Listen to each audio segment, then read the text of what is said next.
I always knew he was cruel, she whispered, her diamond earrings catching the chandelier's light as the room held its collective breath. But I didn't expect him to humiliate me while I was carrying his child. The Elysian Hearts Gala wasn't just any event. It was the event where fashion met fortune, where secrets sparkled under the glow of champagne flutes, and where reputations could rise or burn in a single evening. Held annually at the Armandi Grand Hall, a place where even the marble stairs seemed to judge you, the night promised elegance, drama, and, this year, a public scandal no one would forget. Everyone important was there. CEOs, heiresses, fashion editors, politicians in disguise. The media swarmed the entrance, desperate to capture the arrival of Julien Duval, the city's most charismatic tech mogul, and the woman he was about to debut as his new fiancée. He didn't disappoint. Julien stepped out of a white Rolls-Royce dressed in a custom midnight blue tuxedo. On his arm was Dahlia Fontaine, reigning Miss Earth, model, influencer, and 12 years younger than his ex-wife. Her dress was a shimmering silver sheath with a slit high enough to make every lens zoom in. Together, they looked like a magazine cover, flawless, unattainable, dangerously proud. As Julien and Dahlia made their way down the red carpet, cameras flashed like lightning. Journalists shouted questions. Julien, how long have you two been together? Dahlia, when's the wedding? Julien, will your ex-wife be attending tonight? He smirked at that last one. I doubt she'd show her face, he replied smoothly, not realizing that just yards away, that very face was preparing to make the most talked-about entrance in gala history. Inside the ballroom, the orchestra played a haunting melody, and guests whispered behind champagne flutes. Some discussed market shifts, others swapped gossip about who had Botox. But by 8:03 p.m., the room was collectively focused on one couple, Julien and Dahlia, holding court near the sponsor wall. She's breathtaking, someone murmured. Sure, another whispered. Remember left Chloe? A week after their third failed IVF round? The gossip was cruel, but accurate. 2 years ago, Julien Duval filed for divorce from his wife of 5 years, Chloe Marin Duval, less than a month after she miscarried their long-awaited child. No explanation, no goodbye, just a PR statement about growing apart. Chloe vanished. No Instagram posts, no press, no sightings. She became a memory the media moved past, a woman discarded when her fertility became inconvenient. Until now. At 8:05 p.m. the grand ballroom doors swung open. A hush spread like wildfire. There she was, Chloe. She walked in slowly, each step deliberate. Her black velvet gown hugged her curves and framed her very visible baby bump. Her hair was pulled into a sleek low bun, her lips painted a daring red, and her eyes locked straight ahead, unblinking. But that wasn't what made the room gasp. It was the man beside her, Gabriel Lancaster, billionaire, founder of Ascend Capital. The man who'd once refused a 60 Minutes interview and hadn't been seen in public with a date in over 4 years. His presence alone could double a stock's value. And right now, he was standing beside Julien's ex-wife, one hand resting protectively on the small of her back. Julien froze mid-laugh. His champagne glass slipped from his fingers and shattered on the marble. Chloe didn't flinch. A photographer, realizing the story unfolding in real time, snapped a shot that would later crash fashion blogs, tech websites, and gossip columns all at once. Chloe, pregnant, radiant, with a billionaire on her arm, and Julien in the background, wide-eyed, stunned. Gasps rippled. A socialite near the center whispered, "She came with Gabriel Lancaster? Isn't he? Yes, he's worth more than Julien. 3 times over." The orchestra stumbled over a note. Waiters paused mid-pour. Even Dahlia turned to Julien, her smile fading as her eyes darted between her fiancé and the woman he'd once left behind. Gabriel leaned in and whispered something to Chloe. She nodded, the corners of her lips lifting slightly, just enough to show strength, not spite. Her eyes never left Julien's. She was calm, dangerous in her calmness. Julien stepped forward, Dahlia still clinging to his arm. "Chloe," he managed, voice too loud in the suddenly quiet room. "This is unexpected." Chloe raised an eyebrow. "Is it? You didn't think I'd be invited?" Dahlia blinked, clearly not prepared for confrontation. Julien stammered, "I just meant, you haven't been seen in public for 2 years, Chloe said, cutting him off. "I was healing." A pause. Then, pointedly, "and building." Gabriel's eyes were on Julien now, sharp and unreadable. Julien tried to smile. "Well, Congratulations, I didn't realize you were expecting. Neither did you when you walked out, Chloe replied. The tension could be sliced with a crystal flute. Dahlia's grip on Julian's arm faltered. Chloe turned to Gabriel. Shall we find our table? Of course, Gabriel said, offering his arm. As they walked away, a woman near the press area whispered, Julian just lost the PR war. Another muttered, she upgraded, massively. The orchestra found its footing again, the music resumed, but the mood had shifted. No one was talking about Julian's new fiancée anymore. They were talking about Chloe, about the baby, and about the billionaire who walked into the gala with her like she was royalty. Because in that moment, Chloe Marin Duval wasn't just someone's ex-wife. She was the woman every guest suddenly wanted to know, interview, or invest in.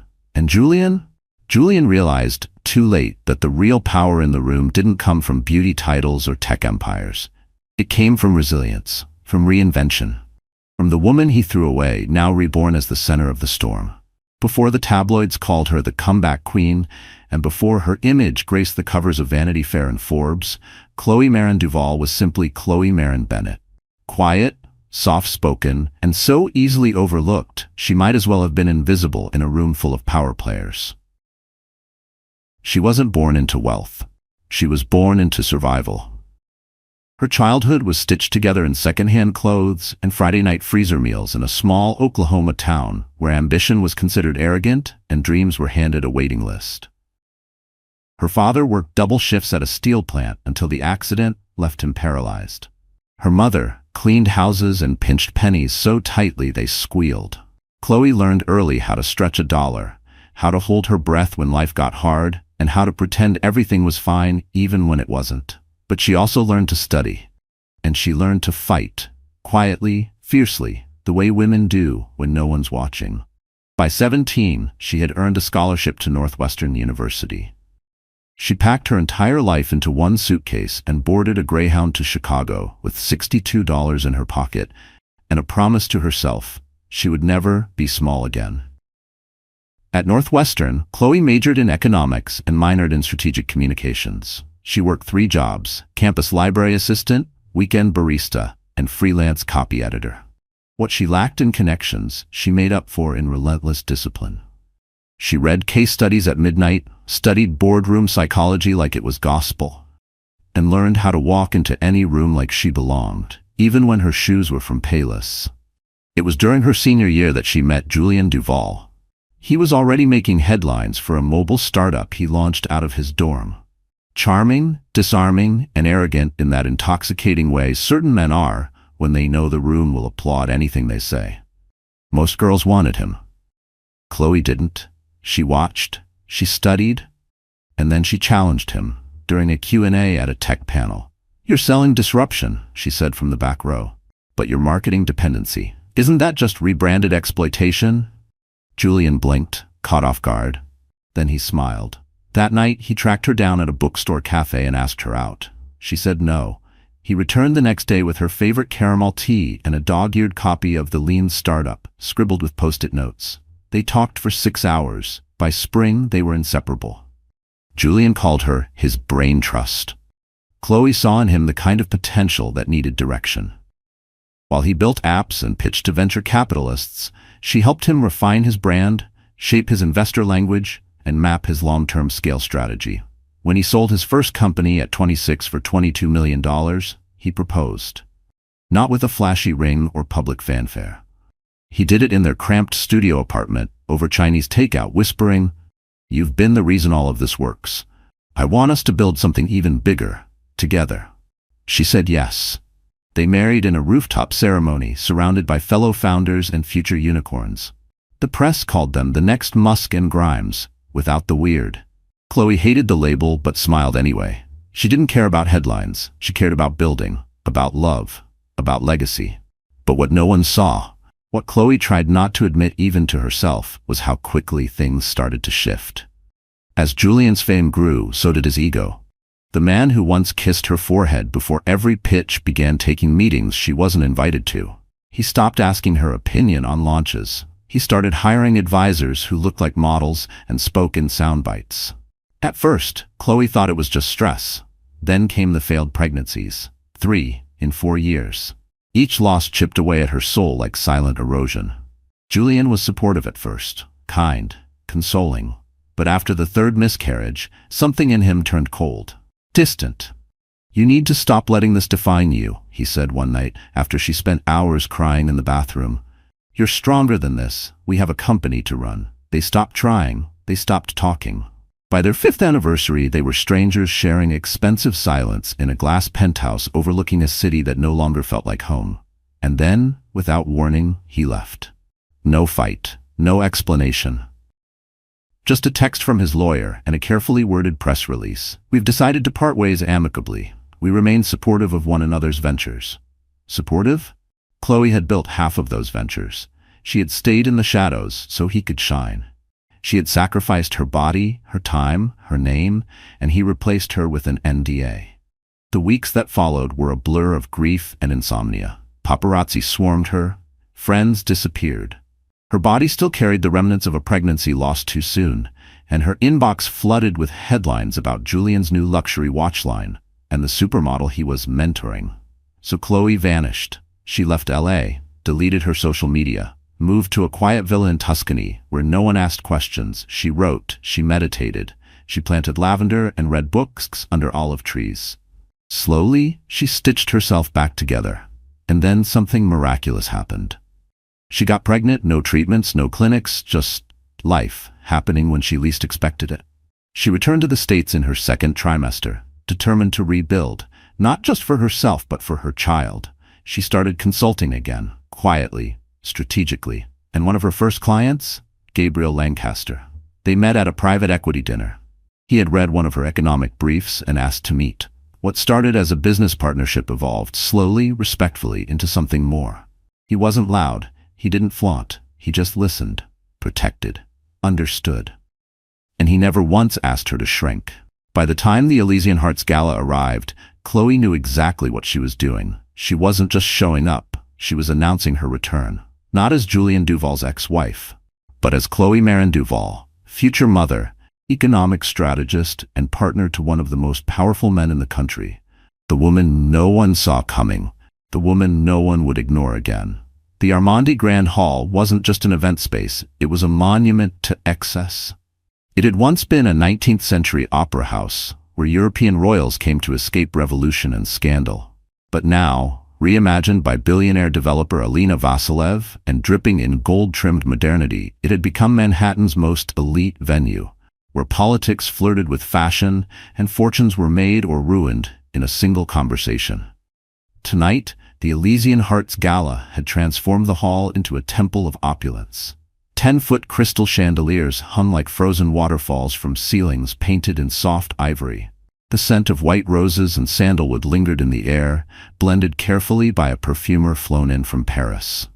Waiters in tailored Armani uniforms glided across the marble floors, balancing flutes of Dom Pérignon and trays of truffle-blended hors d'oeuvres.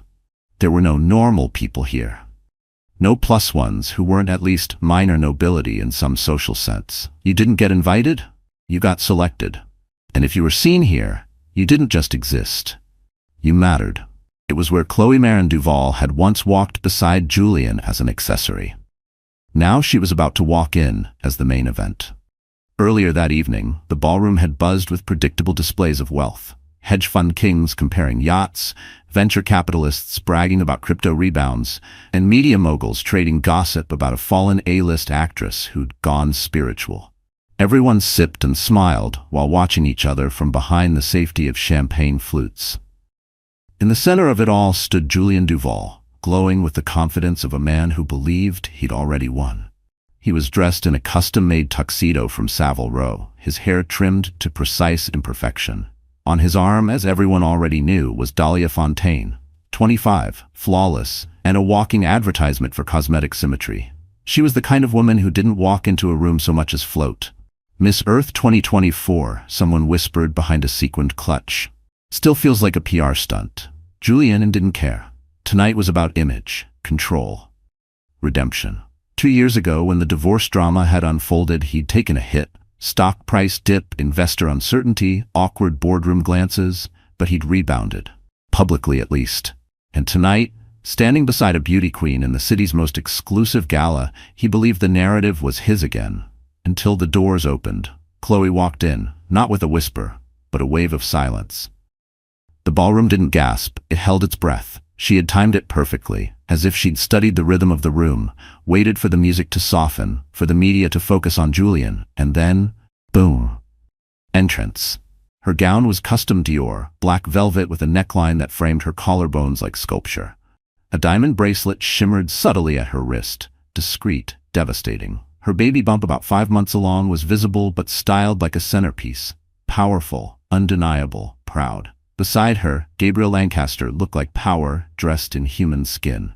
His charcoal tuxedo was minimalist, sharp, designed to say one thing: I don't need to impress you. I already won. The crowd didn't whisper at first, they just stared. Because nothing said scandal quite like a billionaire sponsor turned protective partner. From the corner, the gala's host, a socialite named Morgan Delacourt, nearly dropped her wine. Is that Chloe Duvall? Someone confirmed. And Gabriel Lancaster? Together? God, Julian's going to choke. Across the room, Julian's expression cracked, if only for a second. He tried to play it cool, lifted his glass, smiled, but his eyes didn't blink. He watched as Chloe and Gabriel made their way toward the main stage, where the evening's biggest donors were gathering. Dahlia felt it immediately. Julian, she whispered, tugging on his sleeve. Are you okay? He nodded once, too quickly. She's just trying to stir drama, he muttered. Ignore it. But no one was ignoring it. Not the press, not the board members, not the women who had once smiled politely at Chloe and now rushed to greet her like royalty. Chloe, you look radiant. My God, who's your stylist? Congratulations on the baby. She thanked them all with grace, never once faltering. When someone asked who the father was, she simply smiled. I'm blessed, that's all that matters. Gabriel said nothing. He didn't need to. His mere presence did the talking. As the gala continued, the attention shifted, not toward the charitable cause of the night, but toward Chloe's reappearance, her elegance, her silence, her strength. At 9:15 p.m. the dinner was served. Gold leaf risotto, microgreens flown in from Kyoto, and dry-aged filet mignon. Julian tried to engage with donors, but every conversation ended with, "Did you see Chloe?" He clenched his jaw. He had spent a fortune crafting his image, only for it to crumble in under 5 minutes, because of a woman he had once dismissed as too soft to survive PR warfare. But here she was, thriving. Gabriel leaned into Chloe between courses. Would you like to leave? He asked gently. She glanced around, noticing the cameras still watching. No, she said. Let's stay a little longer. I'm enjoying the show. Near the dessert bar, Dahlia overheard someone whisper, She's glowing. And that man, Gabriel? That's not just a rebound, that's a statement. Dahlia's throat tightened. She turned to Julian. You didn't tell me she'd be here. I didn't think she'd show. She's pregnant. I can see that. And she's with Gabriel Lancaster. I said I see it. Dahlia blinked, the mask of confidence slipping. Do you still have feelings for her? Julian stared at his untouched wine. I didn't know I did, he said quietly. Until now. Dahlia stepped back, and for the first time that night she realized something terrifying. She wasn't the main character, she was the plot device. Chloe wasn't just back, she was winning. Julian Duvall had always believed he was untouchable. From the moment he built his first tech company in a grimy Chicago basement, Julian operated under one principle: win at all costs. He didn't just want to be rich, he wanted to be admired, envied, feared, and for a long time he was all three. He was the kind of man who turned IPOs into personal victory laps. His confidence wasn't just visible, it was weaponized. His handshake closed deals, his smirk made competitors flinch, and his name? It was a brand. At 32, he was already on the cover of Forbes. They called him the Kingmaker of Silicon Avenue. At 33, he was marrying Chloe Marin Bennett, the brilliant, humble woman he claimed kept him grounded. But grounding wasn't what Julian craved. He wanted launch pads. In the early years, he hid his arrogance behind affection. He bought Chloe flowers after investor meetings, told her she was his anchor, and praised her insight during strategy sessions. Behind closed doors, he listened to her. Publicly, he took the credit. She didn't mind, at first. Chloe wasn't after the spotlight. She believed in him, supported him, trusted that her loyalty would be enough. But Julian was evolving. The more successful he became, the less he saw Chloe as a partner, and more like a piece of decor. She was smart, sure, but not loud enough. Not sharp enough for press events. Not brand forward enough for his growing public image. "She's too soft," he once told a colleague after Chloe quietly exited a launch party early. "We need someone who knows how to own a room." That was when the distance began. He started inviting publicists, influencers, and rising models to the same dinners Chloe used to attend. Slowly, she was edited out of his professional life. When she miscarried their third child, Julian didn't even cancel his trip to Davos. "She needs space," he told his assistant. "I'm not helpful when she's like this." He sent flowers and didn't call. He rationalized it all. He wasn't being cruel, he was being focused. Visionaries didn't slow down for personal setbacks. They pushed forward. When he filed for divorce, Julian didn't cry. He didn't hesitate. "She'll be fine," he said to his legal team. "She's strong. She'll land on her feet." What he didn't admit, what even he hadn't fully processed, was that Chloe had seen through him in a way no one else ever had. And that terrified him. So he cut the cord before she could hold a mirror to his ambition. He expected her to spiral, to fade. Instead, she vanished. No drama, no scandal, just silence. Julian moved on, publicly anyway. His next girlfriend was a 24-year-old interior designer who lasted 6 months. The one after that was a Brazilian actress whose English vocabulary peaked at baby and yes. They all came and went. Pretty, shiny, temporary. And then came Dahlia Fontaine. She was perfect, on paper, beauty queen. TV appearances, huge Instagram following. She made Julian feel powerful again. People noticed them. They were photographed. He liked that. Liked the way she looked at him. Liked the way others looked at them. He thought he was back on top. Until the night of the gala. Until Chloe walked in, pregnant, with Gabriel Lancaster. It was the first time in years Julian truly felt outmaneuvered. Not just because Gabriel had more money. Not just because Chloe looked more radiant than he remembered, but because she didn't look at him like she needed anything. Not revenge, not closure, not even acknowledgement. That indifference was devastating. Suddenly, Julian felt exposed. He thought back to all the times he'd minimized her. How he told their friends she wasn't built for business. How he criticized her for not dressing the part. How he once mocked her for crying after a failed pitch, saying, "You're not fragile, stop pretending to be." Now, the fragile one was him. Dahlia sensed the shift. In the car after the gala, she confronted him. "You're still in love with her." Julian didn't deny it. He stared out the window, watched the city blur, and muttered, "I don't know what I'm feeling." "You lost her," Dahlia said flatly, "and now she's winning." He didn't respond, because deep down, he knew she was right. For the first time in Julian Duval's life, he wasn't in control of the story. He was the story. The ex-husband who left his wife and got replaced by a billionaire. The man who traded brilliance for beauty and got outclassed on every level. And now, the world was watching. Chloe had expected whispers, even stolen glances. But she hadn't expected this.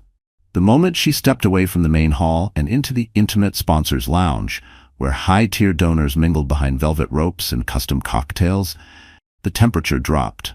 Not literally, but socially, as if someone had dimmed the lights on her presence. Eyes flicked, smiles tightened, conversations paused mid-sentence, then resumed in careful, stilted tones. Gabriel noticed it instantly. He placed a steadying hand on the small of her back. "They're uncomfortable?" he murmured. Chloe nodded. "Let them be." But just as they moved toward the champagne bar, someone blocked their path. Dahlia Fontaine. She stood there, radiant in a champagne gold gown that shimmered like frost. Her expression was poised, but behind the poise was something cold, sharp, and calculating. "Oh," Dahlia said with a sweet smile. "You must be Chloe." Chloe gave her a polite nod. Dahlia. Julian, trailing just behind his fiancée, looked like he'd aged 10 years in the past 10 minutes. He kept his distance, but didn't interrupt. He didn't have to, because Dahlia had an audience now.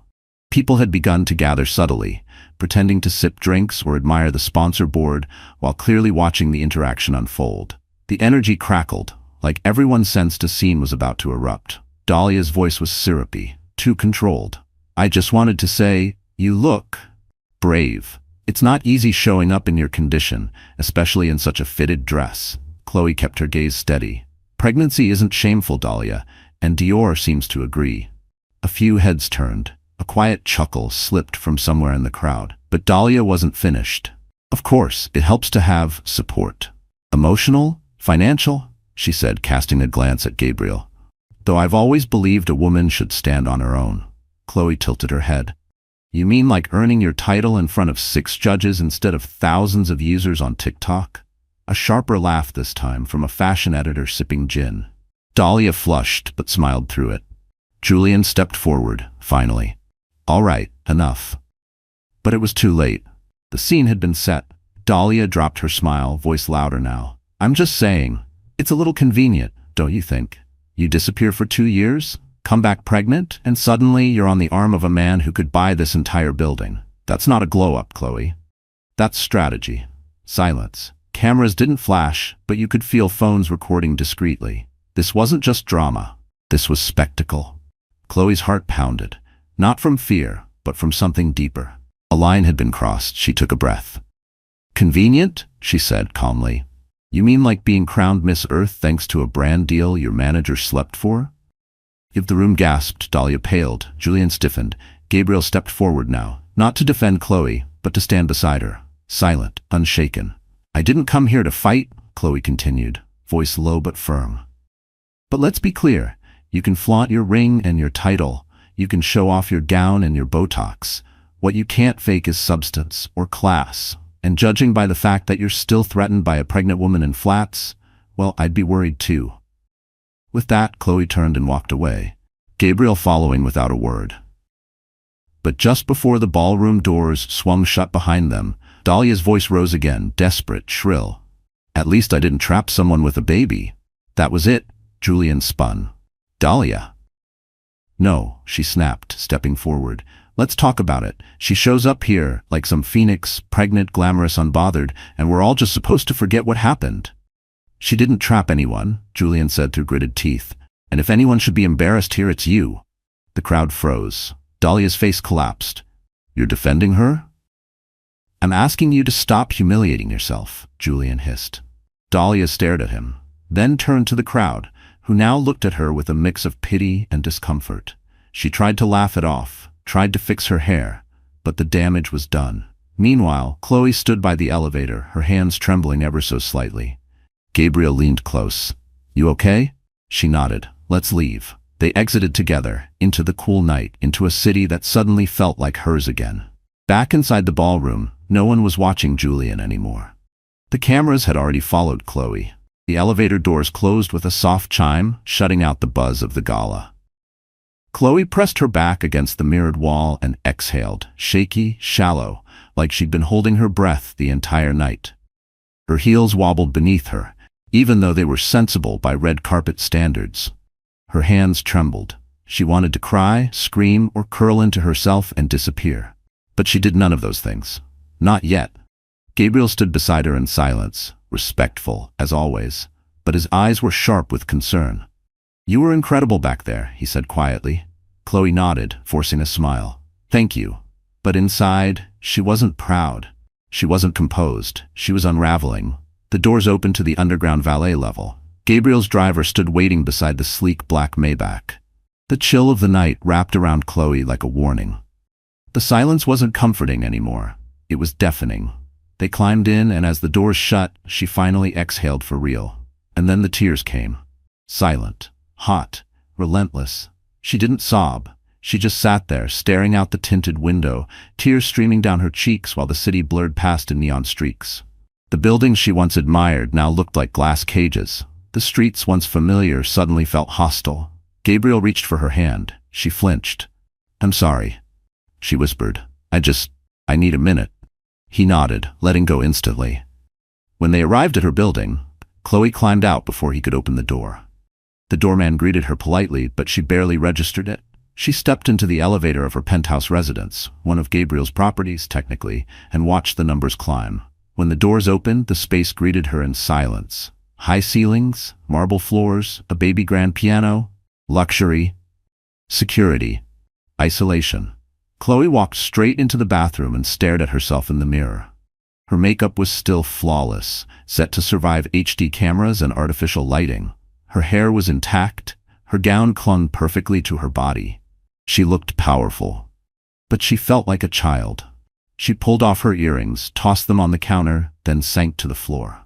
Her hands cradled her stomach instinctively, protectively. "I'm sorry," she whispered to her baby. "I didn't mean for tonight to go like that."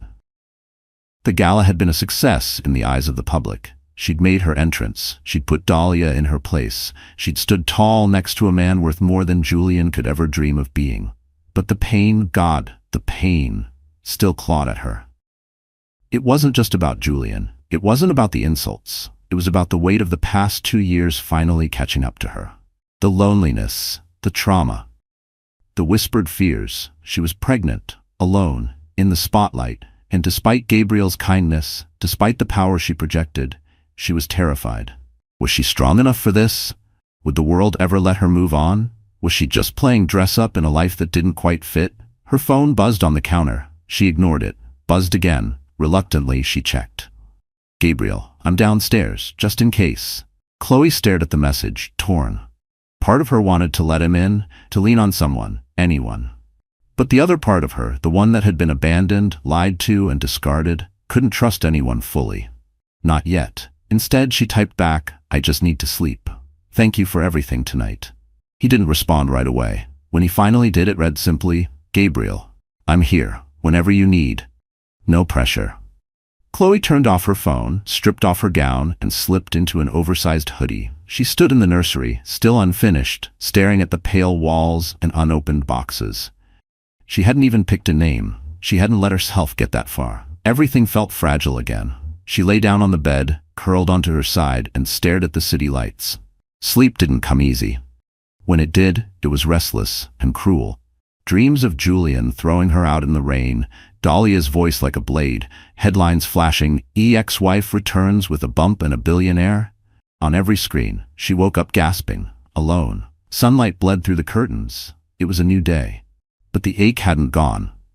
And she knew it was time to face herself before she could face the world again. The morning after the gala, Chloe stood barefoot in her kitchen, holding a steaming mug of chamomile tea and staring out at the skyline. She hadn't slept well. Her mind replayed every second of the night, from Dahlia's venom to Julian's stunned silence.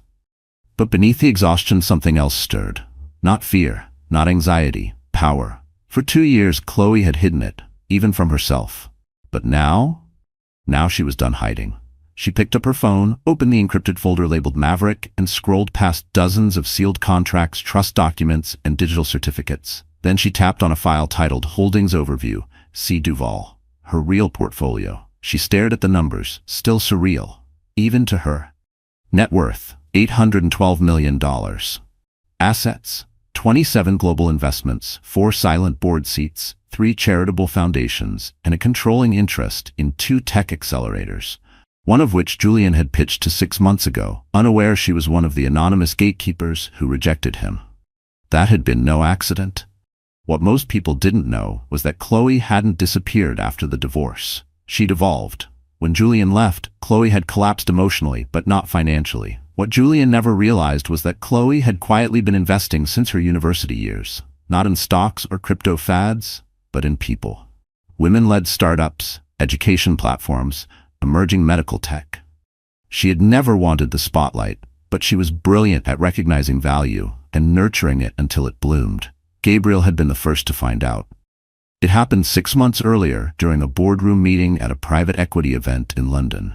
He was speaking about legacy investments when Chloe, attending quietly as a consultant, challenged one of his points, articulating in exact detail a pattern in the firm's international portfolio he had never noticed. Afterward, he asked to see her background. She handed him a business card with no title, no logo, just a private email. He did his research. What he found floored him. A woman with no public digital footprint who had moved millions behind closed doors, created incubators for refugee entrepreneurs in Spain, funded clean water systems in Cambodia, and never once asked for credit. She wasn't just intelligent. She was the kind of brilliant that made billionaires nervous.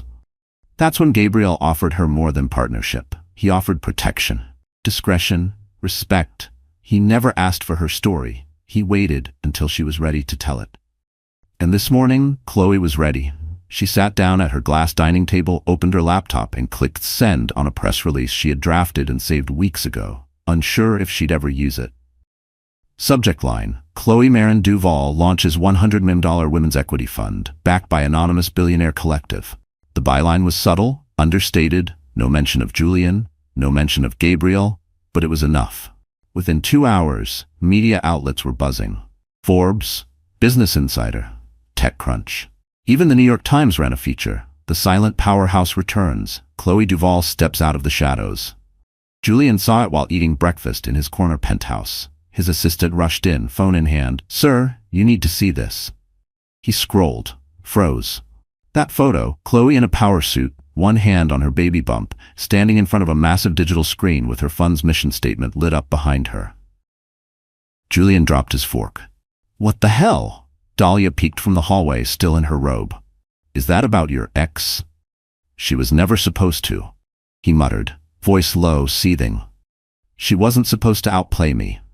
His phone buzzed again. An investor, then another, then 2 board members. They were all asking the same thing. "Why didn't you tell us your ex-wife was sitting on that kind of power?" Julian stared at the screen and realized too late that Chloe hadn't just come back with a baby and a billionaire. She had come back with her empire. 3 weeks after the gala, Chloe stood in front of the mirror in the penthouse dressing suite at the Conrad residences, watching the transformation unfold.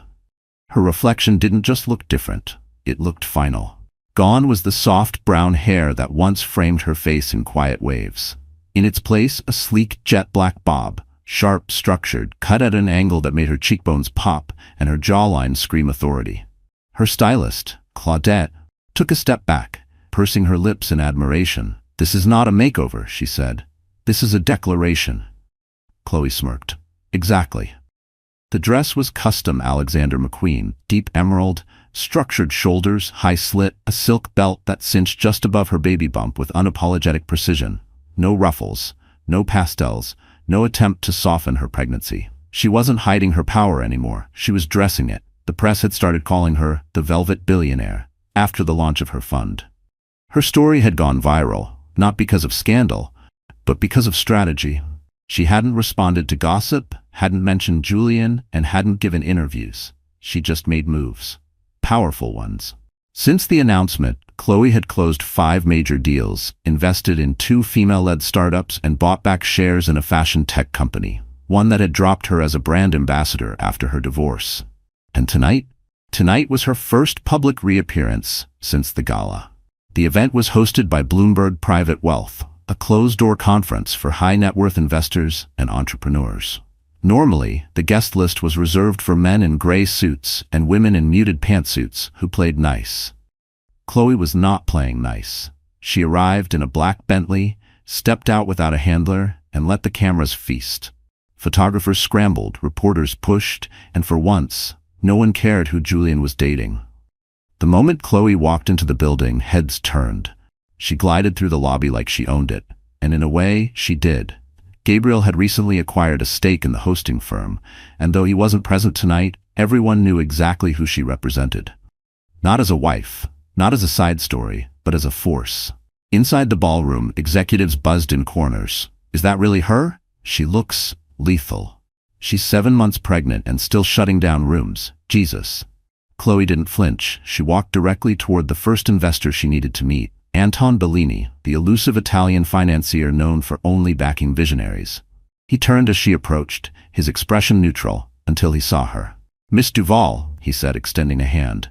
"Or may I call you the Phoenix?" Chloe laughed softly. "Only if you're planning to invest." He smiled. "I already did." Their conversation lasted 11 minutes, long enough for her to secure his vote on an upcoming expansion fund. By the time she turned away, 3 other investors had already lined up to speak with her. The rest of the evening unfolded like a symphony she had orchestrated. No drama, no questions about her past. Only respect, only power. At one point, a journalist from the Wall Street Journal approached her, recorder in hand. "Miss Duval, may I ask, what changed? What sparked this version of you?" Chloe tilted her head, calm. "Nothing changed," she replied. "I just stopped asking permission." The quote was printed the next morning. Front page of the business section, above the fold. Julian saw it while scrolling on his tablet. He nearly dropped his coffee. His fiancée, now downgraded to off and on, was in the kitchen, arguing with her agent about an expired endorsement deal. But Julian didn't hear her. He was too busy staring at Chloe's photo in the paper. She looked untouchable, unreachable, unapologetic. He remembered the last time she wore heels like that, at a product launch years ago. He'd made a comment about how maternity clothes could still be sexy, and she had smiled politely. That smile was gone now, replaced with steel. Julian leaned back, the truth sinking in. He hadn't lost Chloe to Gabriel. He'd lost her to herself. The summit was hosted at the Ritz Grand in Geneva, a once-a-year convergence of tech CEOs, global financiers, and world-class innovators. It wasn't televised, but everyone who mattered was in the room. Chloe stood backstage, a sleek earpiece clipped to her ear, the production manager whispering final cues. She wore a navy power suit, tailored to accommodate her growing belly, yet sharp enough to make every executive in the room sit up straighter. This was her moment. Not a comeback, a claiming. Gabriel stood beside her, dressed in classic Tom Ford. He wasn't here to take the spotlight. He was here to witness. "You're ready," he said simply. Chloe nodded once. "I was born ready." On the other side of the curtain, the moderator was introducing the next speaker. A former strategist, now founder of one of the most disruptive equity funds in the world. Please welcome Chloe Marin Duval. Applause erupted. She stepped onto the stage. The lighting caught her perfectly. Her heels clicked across the lacquered floor like punctuation, and the room, filled with billionaires, journalists, and Julian Duval, held its collective breath. Julian hadn't expected her. He was seated near the front, Dahlia nowhere in sight, flanked by board members of his latest venture, Hyperlens, a tech startup desperately seeking funding after its last product flopped. Chloe reached the podium, glanced at the sea of tailored suits and gold watches, and smiled. "Good morning," she said. "Let's talk about power. Real power." For the next 15 minutes, she delivered a keynote so precise, so surgical in its insight, the moderators forgot to cut her off. She spoke about equity, manipulation in startup valuations, and how women founders were often undercapitalized by men who claimed to champion diversity, while secretly gatekeeping opportunity. She didn't name Julian. She didn't have to. At one point, she referenced certain companies that used image-based AR to manipulate consumer tracking data. Tech Julian's company had been exposed for misusing last quarter. Gasps. Julian stiffened. Then she clicked the slide. Behind her appeared a graphic timeline showing how Chloe's fund had invested in a competing AR tech, one that had outperformed Julian's by 87% since launch. She looked directly at him. "We don't bet on boys with toys," she said. "We invest in builders." The room erupted into applause. A few rows behind Julian, someone whispered, "That's her ex, right? Damn." Julian's throat tightened. He looked at his team, two of whom were now looking at each other with uncertainty. When Chloe left the stage, the energy shifted permanently. No one was talking about Hyperlens anymore. They were talking about Chloe. Outside, the press had already picked up the story. "Chloe Duval destroys industry bias in 15 minutes flat," was trending on X. Photos of her side profile, fierce and graceful, spread like wildfire. Julian ducked out the back of the ballroom, ignoring the call from his PR rep. He needed air. Instead, he found Gabriel waiting near the valet. "Leaving so soon?" Gabriel asked. Julian clenched his jaw. "Enjoying this, huh?" Gabriel's smile was polite, measured. "I didn't come for revenge, Julian." "No? Then what do you want?" Gabriel's gaze sharpened. "I want Chloe to never have to explain herself again. I want people like you to stop mistaking quiet for weak, and I want you to know you didn't lose her to me. You lost her when you stopped seeing her." Julian didn't respond. There was nothing to say. By the time Chloe stepped outside to meet Gabriel, photographers swarmed. Flashes popped. She stood beside him, glowing, unfazed. One reporter shouted, "Miss Duval, any comment on Mr. Duval's company after today's summit?" Chloe turned slightly. "I hope he innovates something better next time," she said. "We all grow at our own pace." Click, click, click. The shot of her and Gabriel walking away hand in hand became the most shared image of the week. Julian, watching from a distance, knew exactly what it meant. She hadn't just moved on. She'd leveled up. 2 months later, Chloe sat on the balcony of her Santa Barbara estate, the Pacific Ocean stretching endlessly before her, soft waves breaking against the cliffs below. She wasn't just living in peace, she had earned it. Her baby boy, Ezra Marin Duval, slept quietly in the bassinet beside her.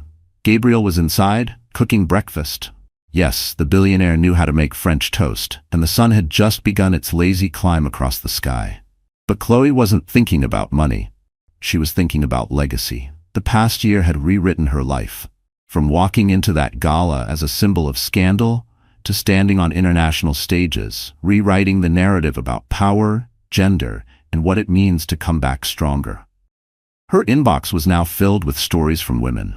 Entrepreneurs, single moms, cancer survivors, caretakers, women who had been silenced, betrayed, dismissed.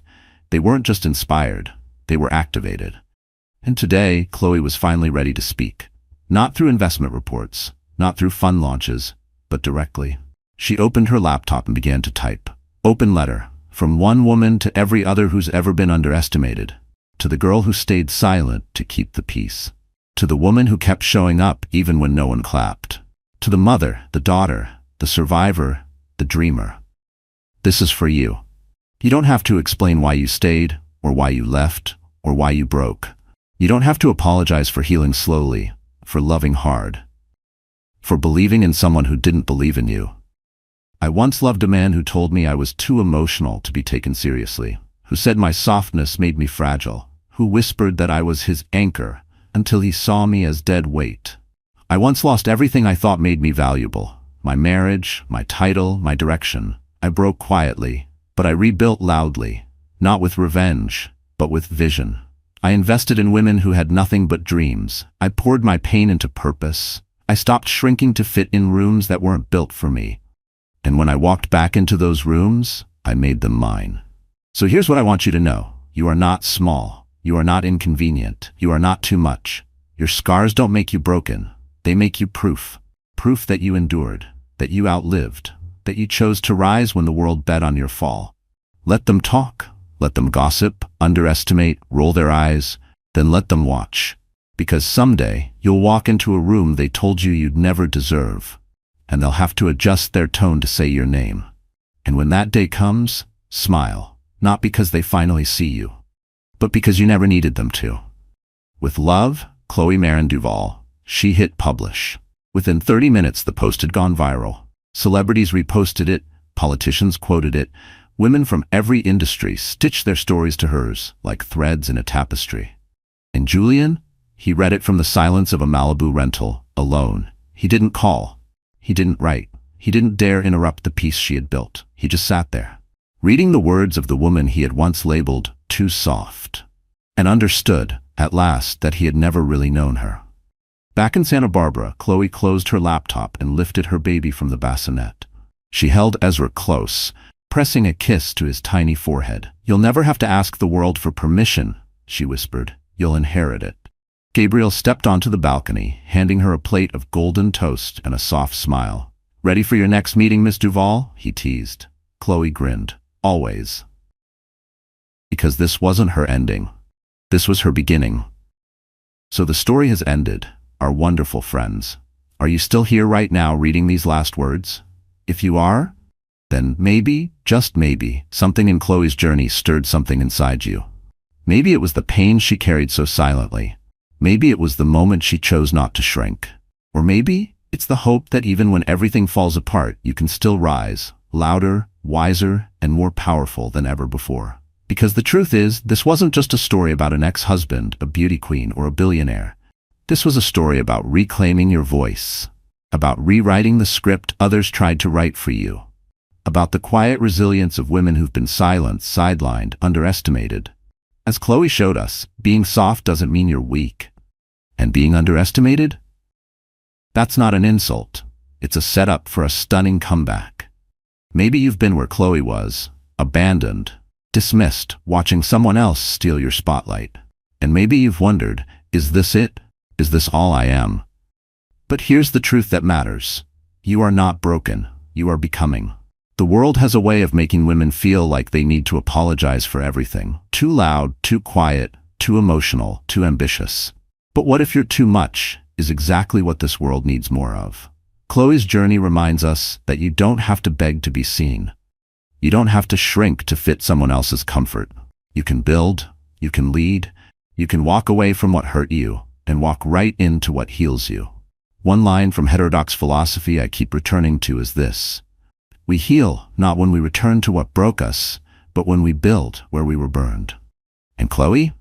She didn't just rebuild, she created an empire from her ashes. So if you're watching this right now, if you felt small or invisible or silenced, this is your call to rise, to speak, to build, to choose yourself fully. If Chloe's story moved you even just a little, drop a comment below and tell us which moment hit hardest. Like this video if you believe in second chances. And don't forget to subscribe, because every week we bring you stories that remind you how powerful healing can be. You're not alone. And your story? It's just beginning.